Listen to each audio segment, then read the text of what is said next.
de ce lycée est le cadre lieu de cette séance d'entraînement, l'ultime séance d'entraînement avant le décisif Gambie-Cameroun de demain. La session vient d'être fermée à la presse après les 15 minutes ouvertes et on a pu voir des choses, surtout la présence du ministre des Sports venu encourager les troupes avec un chant de ralliement en fin de séance pour remobiliser et surtout rappeler aux Lions indomptables l'importance du match de demain.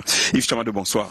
Bonsoir André, et bonsoir à tous les téléspectateurs de Canal International. On a pu le voir, hein. Je faisais partie de ceux qui ont pu interviewer le ministre bien après son discours auprès des joueurs qui ont assisté à cette séance d'entraînement.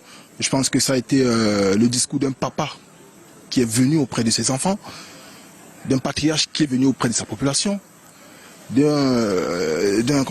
autorité psychologique et même spirituelle qui est venue auprès de sa population pour passer le message d'encouragement, le message d'engagement et le message de fermeté pour aller chercher obligatoirement cette victoire.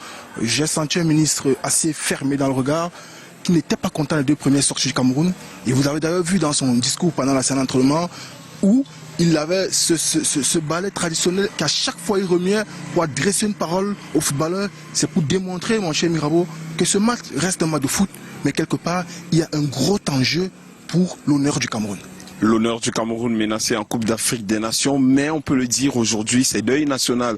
En Côte d'Ivoire, le pays hôte vient d'être laminé par le Zala national, 0 but contre 4. On ne saurait ne pas parler de ce résultat qui influence aussi celui des Lions indomptables demain.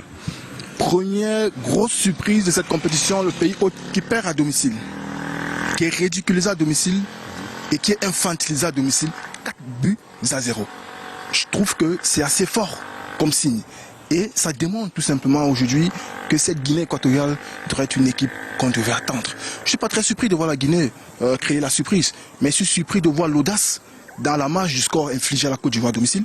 Je suis très surpris de voir la tranquillité avec laquelle l'équipe guinéenne a abordé cette rencontre. Je suis très surpris de voir que la Guinée finira vraiment leader de cette poule devant le Nigeria et la Côte d'Ivoire. C'est dit que le football africain aujourd'hui est en train de prendre une tournure. Et quand on voit cette équipe guinéenne, il n'y a pas de gros stars, il y a de la solidarité, il y a de l'engagement, il y a de l'envie. C'est ça qui a primé aujourd'hui face à une équipe ivoirienne qui malheureusement a été sous-performée par rapport à l'effet contre-courant de la pression à domicile. Après avoir pris ce premier but, cette équipe n'a plus cru en ses chances.